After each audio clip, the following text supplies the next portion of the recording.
Good morning, good morning. Actually, it's afternoon. Good afternoon, good afternoon. Hello, everybody. It's a good afternoon, good afternoon, good afternoon. It's a good morning. Jonathan Van Meter's on. Ah! Hi. Hi, friends. Maddy Seoul.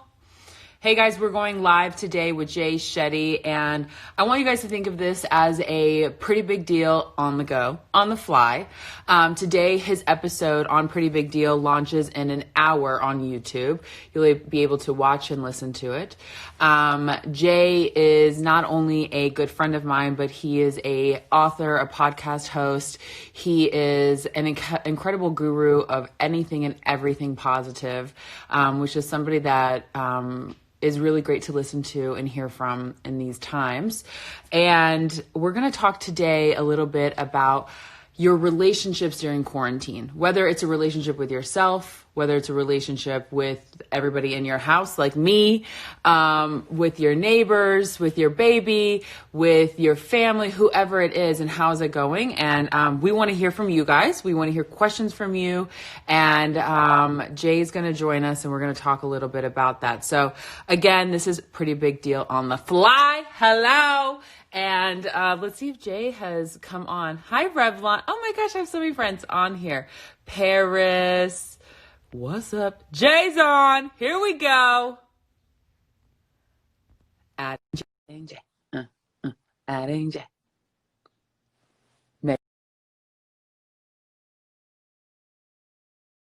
Hi, Jay. Hey, how's it going? How are you? I'm good. How are you? Good. Where are you quarantining? I am in LA, in Hollywood, in our apartment. Actually, not in our apartment, because just before quarantine started, without anything to do with me or my wife, our pipe bursts. So they had to, so we were moved out. So we're in another apartment. So we're not even in our apartment. So it's been a bit crazy. But yeah, thank you for doing this. I'm so happy to be sharing this with you. And you're without a doubt one of the best interviewers, one of the best people to have a conversation with. I had so much fun with you. Wow. The episode was, yeah, I just had so much fun that day, and being able to watch it back and hear it back and share it again with everyone is so exciting. So thanks so much. Thank you. I really appreciate that. And I just appreciate you coming on, because you are a breath of fresh air and you've got so much information to give the world just about everything that you've learned. And today on Pretty Big Deal on the fly. On the fly. This is the new quarantine ways. Yes. I really want to dive into quarantine relationships. Mm-hmm. And everybody that's listening and watching right now, I want you guys to ask questions, because this is for you. This isn't just for Jay and I, because Jay and I are actually friends and we chat, and we check in with each other. But I really want you guys to ask some questions so that Jay and I can answer. But here we are. And in an hour, your episode of Pretty Big Deal launches. So I'm very excited for everybody to listen to that and hear it as well. Yeah, and give us your ideas too, because there may be things that you've figured out that me and Ashley haven't figured out. And so we're very open to your incredible ideas too. So feel free to share those. So I'm still figuring it out. I'm in Nebraska in my mom's basement with my husband and my son, who's 10 weeks old. And my mom is upstairs, and my in-laws were here for 10 days, and they just left yesterday, or 2 days ago. And so just the dynamics of everybody working together and knowing that there was 6 adults under one roof, and now that there's 3 adults under one roof, and how is everybody kind of working together it's been interesting, to say the least, but it's also been so nice to have family around. So you're forever grateful to have family, but you're also, you don't have your space anymore. Yes. Yeah.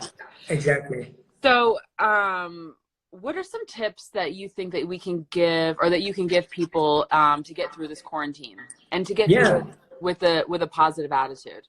Yeah, for sure. I think one of the crazy things is that it's such an extreme. So we have a lot of people who are actually alone at this time, and they're having to deal with being lonely. Yeah. And then we have a lot of people that are in crowded homes with families and multiple family members. And then there's the pressures of that, which just shows you that no one has it ideal, and the grass is always greener on the other side.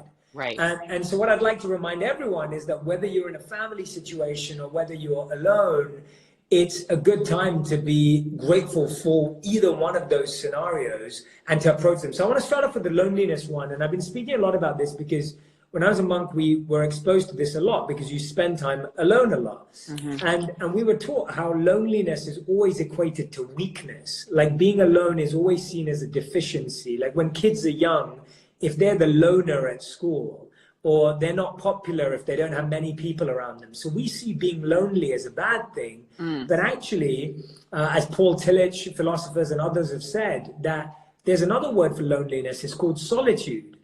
And solitude is actually the strength of being alone. It's the power of being alone. It's recognizing that you can actually build an incredible relationship with yourself. And so one of the first things I'd like to say is if you are alone, or even if you're with people, find one thing that you do by yourself every day that brings you joy. So not like, oh, what movie shall we all watch together? Not what workout should we, what do you do that you do because only you want to do it and you like it? I'm writing that down. I've got my yellow pad. Yeah, everyone's going to do one thing that brings them joy alone. And I think that too often when it gets into if you're on your own, you think, oh, I need to be on FaceTime.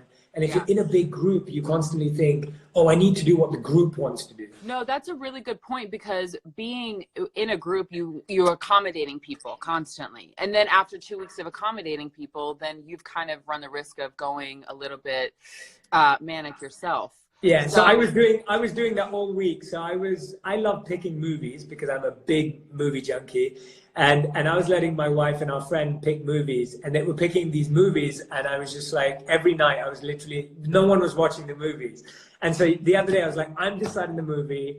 I found this movie called Saving Mr. Banks. If you've not seen it, it's amazing. Really?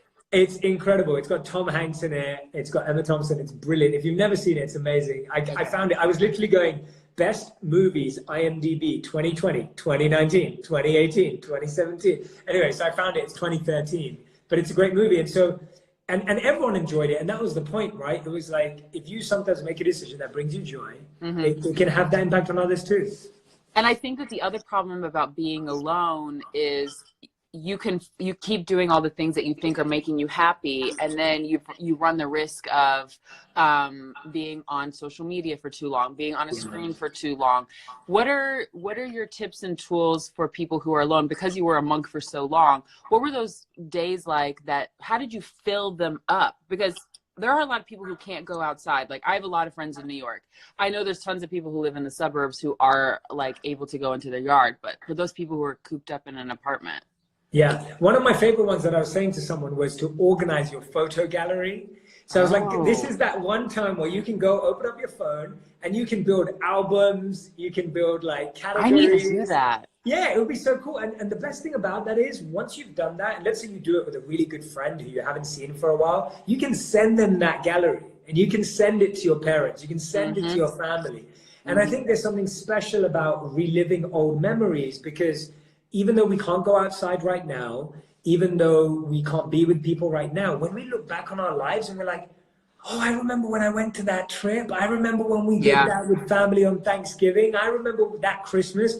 Like, that's so positive, because you're like, okay, I haven't been out for 2 weeks, but I've had 2 decades of the best memories in my life. Yes. And I can still relive those and celebrate those. So one of my favorite ones is organize your photo library. The second one that I really like is reorganize a bookshelf at home, because you might actually find a book from a friend or a gift that you didn't even know about. And I've had this happen to me so many times when I'm reorganizing my books, and then you see one book and you're like, oh, I don't remember having this book, or someone gave it to me. It's a good idea. And you just find something new. And I think so often where we get so thinking that there's only a few things we can do, that one's one of my favorite ones. And the third one I feel is taking up a practical class, whether it's learning a language or whether it's learning a instrument, or whether it, learning something that you've been wanting to do for such a long time. Yes, because we're at home, we're alone, whether we're with people or we're not, we can always take up a language. Exactly. I've been wanting to do that. Justin can speak Italian fluently, and I'm at the point where I'm like, I think I need to speak Italian with you. Like, I mean, that's awesome. That's such a great one. I read somewhere, actually, I'm finding it here because I wrote it down because I wanted to share it with you. Yeah, so FSI research says it takes 10 hours a day for around 50 days to learn a new language. So, oh, wow. Yeah, let's hope we don't have that long, but we have 10 hours a day for 50 days. I don't know math, but I'm sure somebody else can put in our comments how many days that would take if we just did an hour a day. Yeah. So here's a big question. What do you do if you're in a group setting and one of the people in the group isn't following the rules of quarantine or safety in the way that you would want them to? Because a lot of us who are quarantined with people are with family, and you kind of run the risk of not everybody taking the precautions that you might be. Yeah, and I think that is such a great question. I'm so glad you asked it, because I think this has been a big challenge for a lot of people. And I think the sad thing is that for a lot of people, until you know someone who's been affected. And so, for example, for me, and I know we were speaking about this yesterday, like I've had around 25 friends in London who've all had COVID. Yeah. And they've all recovered from it. And we've actually had two elderly people in our extended community who passed away from it in London. Yeah, and so for me, it's like, it's very real. It's not that I don't know anyone here who has it, but I know people who do. And so I'm taking it very seriously. I think it's important to do this thing. It's important to explain why you want what you want and not just express it. So I think one of the biggest mistakes we make is we tell people these are the rules, but we don't explain why they're the rules. And I would just be really honest and share why you are following the rules and how everyone in that group has to, for everyone's benefit. And if someone doesn't want in, it is majority wins, because you've got to think about it from the point of view of like, this is people's lives at stake. And we have to do it in a way that isn't judgmental, that isn't guilting someone. We just have to be able to explain it to them and explain the why. And I think that's one of the biggest challenges, is that if we're not informed about how it spreads, how to stay safe, then often to people who are informed, we may sound like we're over amplifying. So first get informed yourself, then explain it and make sure that you all agree, because I think it is important for people to take it seriously. And, I think in New York, literally, I saw this 3 days ago, there was a house party with 47 people in it that got broken in by the police, and they had to shut it down because 47 people were in this home having a house party. Wow. And completely breaking the rules. 10 people Yeah, they were rule. breaking the rules, yeah. Wow. Yeah, that's really great advice. And I think that, you really do have to just check people that you're with. You have to just check them. There's no other way around it. We got a phone call yesterday from one of Justin's college friends, and her husband passed away from COVID. And it makes it so real when you know somebody that has it. It makes it even more heartbreaking when you know somebody who has passed away. And I can't wrap my mind around it. And I couldn't stop. I slept terrible last night because of it. But, it really puts into even more perspective of this is something that will kill you if you do not follow the guidelines. Yeah. So, and I think that's the better thing, that I think everyone's asking the question of, when's this going to end? And all I'm thinking about, just what you said, is like, well, we can end it sooner if we just follow the guidelines. And even though the guidelines may feel strict or extreme or whatever you feel they are, they're there to actually help us get through this quicker. Yeah. And I don't think it's wrong to have that open conversation with the people around you, for sure. There's something that you and I spoke about in the podcast, and it was about relationships, a lot about relationships, and about breaking up, and how do you break up with someone, and how do you forget them, and what are you recommending for people during this quarantine who are still looking at old text messages from boyfriends or girlfriends, or who are creating those relationships again that they had already stopped because they are feeling lonely? Yeah, don't go there. Please. Please don't go there. Please. It's a bad sign when the only reason you're going back to someone is because of COVID-19, right? What I mean? It's like, when you look back on that in 5 years' time or 10 years' time, you'll be like, why did I do that? And so I know that you're lonely. I know that it's challenging. It's of course tempting to have your exes message you and it's like all exciting again and it's interesting again. But what I'd say is that look at the reasons for why you're going back into that conversation. If the reason is literally that you can't go outside and you're alone right now, that is never a good intention. And I know me and you really believe in intentions. Yeah. Right? When you're setting an intention for a relationship, a marriage, a breakup, having a child, whatever it may be, if your intention is just, I'm lonely and I don't have enough time, that's never going to grow something beautiful. That's never going to grow something meaningful. And if you're listening going, Jay and Ashley, I don't actually want something meaningful. I just want to have some time to text. Do you then, boo-boo? Yeah, go for it. Yeah, go for it. But just know what you're getting yourself into. So my advice is, use this as a time to reconnect with family members, with friends, with, you can do so many things virtually. Like you can have a virtual lunch and a dinner date with someone. I know. You can virtually work out with people. I had a virtual meeting with Isaac yesterday, your beautiful boy. Yeah, for the first time. And it's like, so for me, it's like you can have so many beautiful virtual experiences, whether that's workouts, whether it's our brother-in-law had his birthday last week, and Radhi's uncle, and we had these we joined House Party, this app, and had these birthdays from all across the world, and we all sang happy birthday out of tune. That's and cute. Like Radhi's uncle was like crying because he couldn't express like how much love he was receiving, and I was just, there are so many beautiful ways I saw this couple, I don't know if you saw this one, this was my favorite one. So this elderly couple, their vacation got cancelled. It was a cruise. And so what they did, they put their robes on, they got their wine out, they pushed their sofa close to the TV screen, put up a background of a cruise, and they sat there and enjoyed their cruise. They recreated it in their living room. That's and so adorable. let's get creative about how we can still have virtual experiences and virtually connect with people.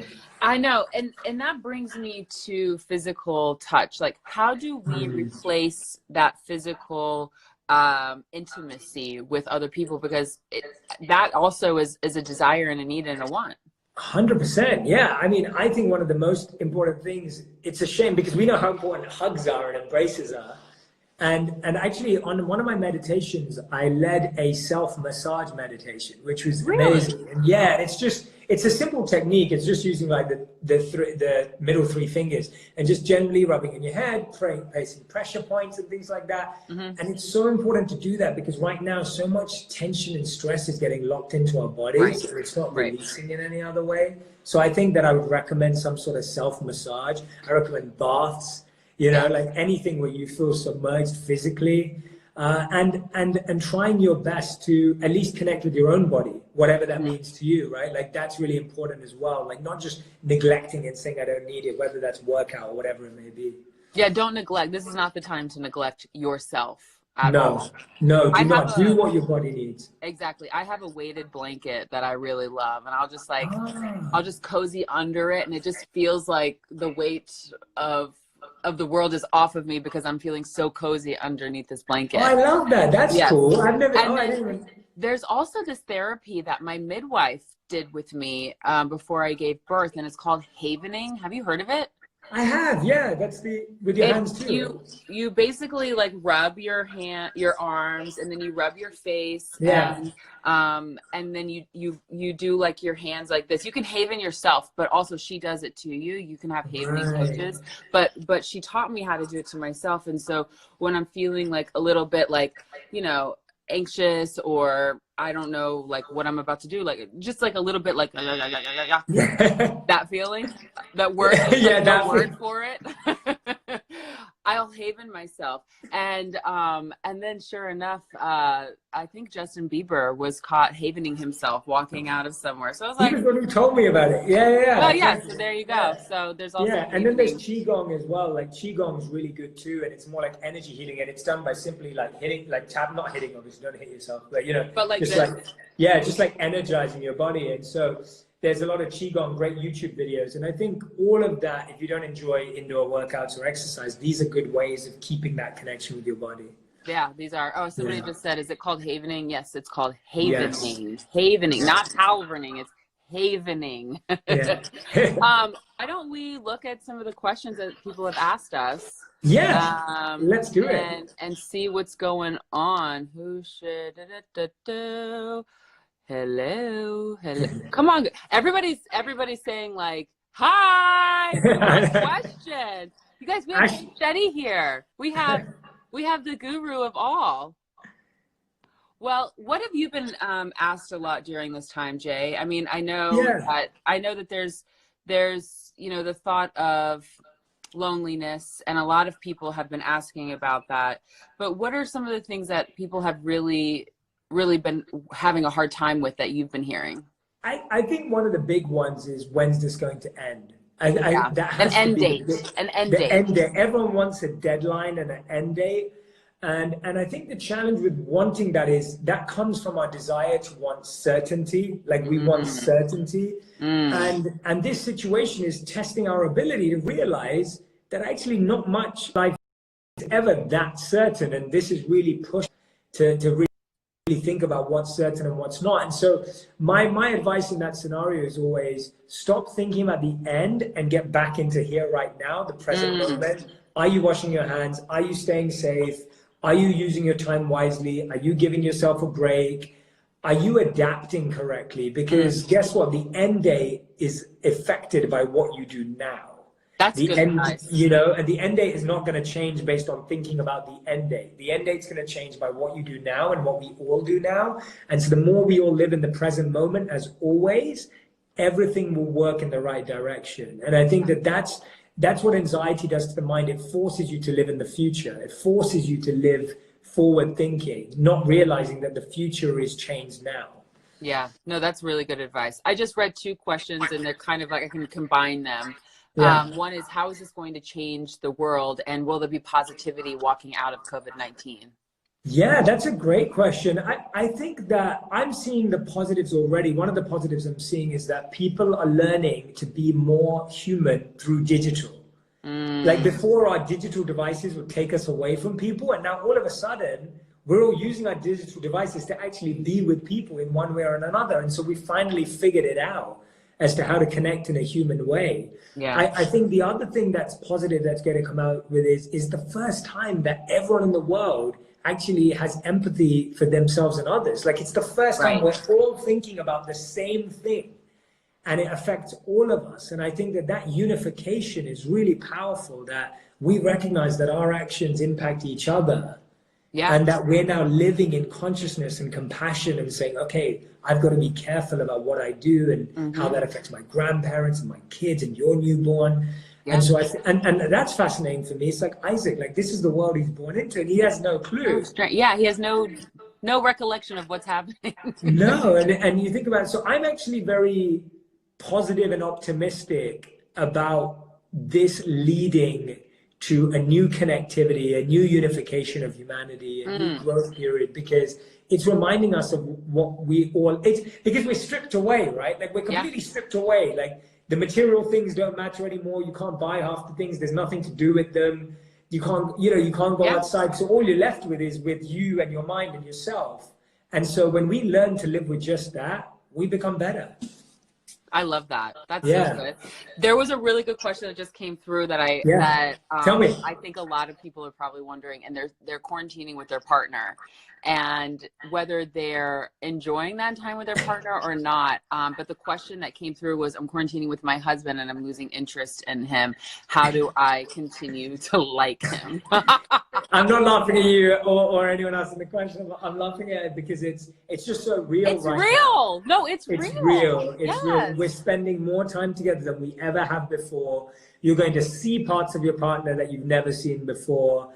And so let's take a realistic look at that. The first thing I really recommend is still setting time during the day to have your own spaces. If you're used to both being at work or traveling or in different spaces, you've got to maintain that, because there's some usefulness in that routine that during certain work hours. So I know, like, for example, I'm in my office space right now. And when I'm, and your office space right now, because I'm not even in my apartment, it's literally just a desk, right? Like it's just a desk. Right. And so your office space may be a corner of your living room. and that's fine. But set it up for doing work and keep your space. So I'm working usually at least 9 a.m. to 6 p.m. So I'm not really seeing my wife during that time, but that's normal. That's what life was like before this. Right. And so it's really important to craft your space. The second thing is make sure that you are making time for meaningful date night or meaningful connection. And that's difficult because you can't go anywhere. It is. But the thing is that I think the challenge is we do a lot of meaningless connection. What I mean by that is sitting on the couch and just watching something is not spending time together, and it ruins it. So me and my wife wake up early, we go on hikes together. So that's, going out on walks and early, so no one's on the streets and everything, and that really helps. So that's cool. And if you can't do that, then that's the time to do virtual dinner dates with other couples you love. Yeah. Right? Having dinner with someone else, somewhere around the world. Yeah. Another one that you can do, I mean, you told me you'd be going on drives. Yeah, we went on a drive the other night and we played one of our favorite playlists, and it was actually really fun because it felt like, we weren't in the club, but we were singing and dancing with each other, holding hands, and, we pulled to the side and made out. It was fun. Oh yeah. I love it. But that's what, there's so much fun in that. Like that whole experience feels like you're 16 again. Yeah. And there's beauty in that too. And so I feel like make time every day for meaningful connection with your partners. Don't just let it be having a TV on all day or sitting both on your couch with your laptops all day, like doing work. Don't make your time together like that. That's gonna upset both of you. I think so too. Yeah. I am so appreciative of you for coming on. Thank you so much. And thank you, Ashley. You guys go over to Jay's page. He is just full of wisdom and positivity. And during this time, just thank you for bringing so much joy to us, Jay. I'm so honored to call you my friend. No, you're the best. And we should do a virtual dinner sometime. We should try. I'm 100% up for that. Yeah. I would absolutely love that. Let's do that. I think that's really cool. And I was going to say the same back to you, Ashley. Like having, you supporting what I'm trying to do and sharing the message, it means so much to me. I'm so grateful to be on the podcast. It's such an awesome, I listen to the episode, so I'm a listener too. So getting to be on is amazing. And I've loved the conversation. Yeah, Demi's conversation was amazing. Liza's conversation was amazing. Scooter's was amazing. Thank you. You've had so many incredible podcasts. So thank you for having me on. Of course. Well, everybody can go listen to the podcast in 1 hour. Well, actually now it's about 30 minutes where it's going to come out. So I'm very excited. Thank you, Jay. Love you. Awesome. And thanks everybody for listening and watching. Thanks, Ashley. Bye. Stay safe. Bye. Love you. Bye. Love you guys. Thank you so much for joining. This and more coming to you. Thanks for all my friends who joined too. I love you guys.